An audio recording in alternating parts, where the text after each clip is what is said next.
maybe the hardest part is if you teach, you have to live your teaching. You can't say, you do not as I do, but do as I say. No. You have to say, I'm doing my best to live what I teach.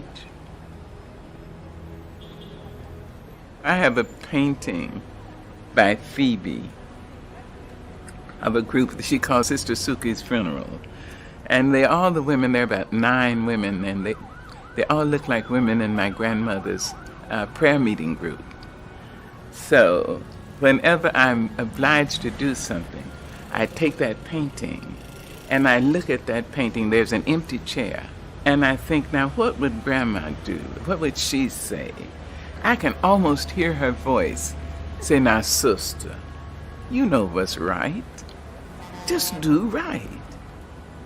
You don't really have to ask anybody. The truth is, right may not be expedient. It may not be profitable, but it will satisfy your soul. It brings you the kind of protection that bodyguards can't give you. Try to be all you can be, to be the best human being you can be. Try to be that in your church, in your temple. Try to be that in your classroom. Do it because it is right to do. You see, people will know you, and they will add their prayers to your life.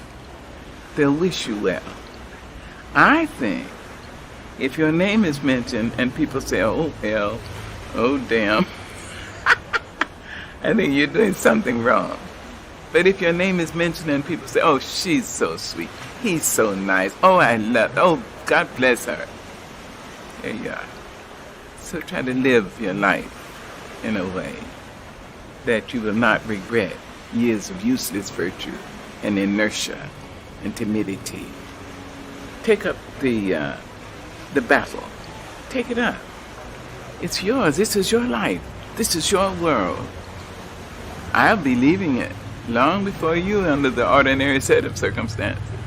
You make your own choices. You can decide life isn't worth living. And that would be the worst thing you can do. How do you know? So far. Try it. See.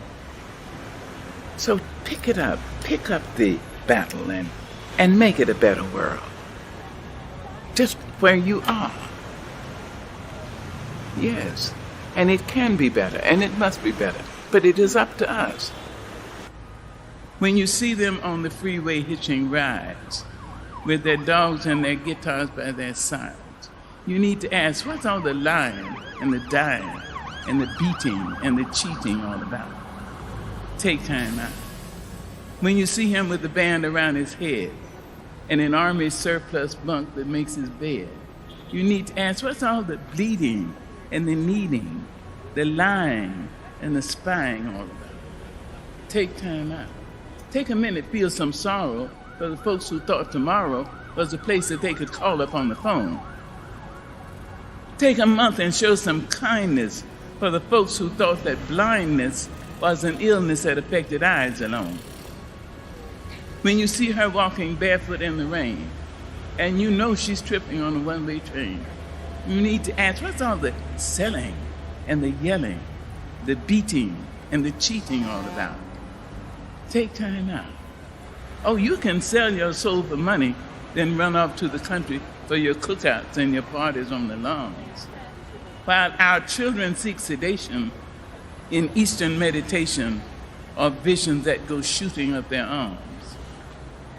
When you know that youth is dying on the run, and my daughter trades dope stories with your son, we better ask, what's all the bleeding and the needing, the killing and the thrilling all about?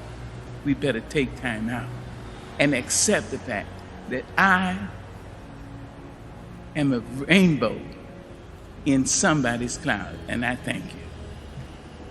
There's an African-American song, 19th century, which is so great. It says, when it looked like the sun wasn't gonna shine anymore, God put a rainbow in the clouds. Imagine. And I've had so many rainbows in my clouds. I had a lot of clouds. But I have had so many rainbows. And one of the things I do when I step up on a stage, when I stand up to translate, when I go to teach my classes, when I go to direct a movie, I bring everyone who has ever been kind to me with me. Black, white, Asian, Spanish-speaking, Native American, gay, straight, everybody. I say, come with me. I'm going on the stage. Come with me, I need you now. Long dead. You see? So I don't ever feel I have no help. I've had rainbows in my clouds. And the thing to do, it seems to me, is to prepare yourself so that you can be a rainbow in somebody else's cloud. Somebody who may not look like you, may not call God the same name you call God, if they call God at all. You see? And may not eat the same dishes prepared the way you do, may not dance your dances, or speak your language, but be a blessing to somebody. That's what I think. Dr. King was a human being. He had a sense of humor, which was wonderful. It is very dangerous to make a person larger than life, because then young men and women are tempted to believe, well, if he was that great, he's inaccessible. And I can never try to be that, or emulate that, or achieve that.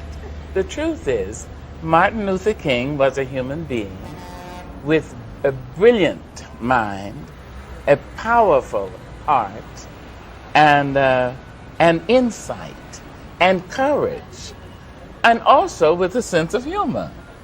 So he was accessible. I mentioned courage, and I would like to say something else about that. Finding courage in the leaders, and in you who will become leaders. Courage is the most important of all the virtues, because without courage, you can't practice any other virtue consistently. You see? You can't be consistently kind, or fair, or humane, or generous. Not without courage, because if you don't have it, sooner or later you'll stop and say, the threat is too much, the difficulty is too high, the challenge is too great. So I would like to say that Dr. King, while we know from all the publicity that he was brilliant and he was powerful, he was passionate and right, he was also a funny man. And that's nice to know.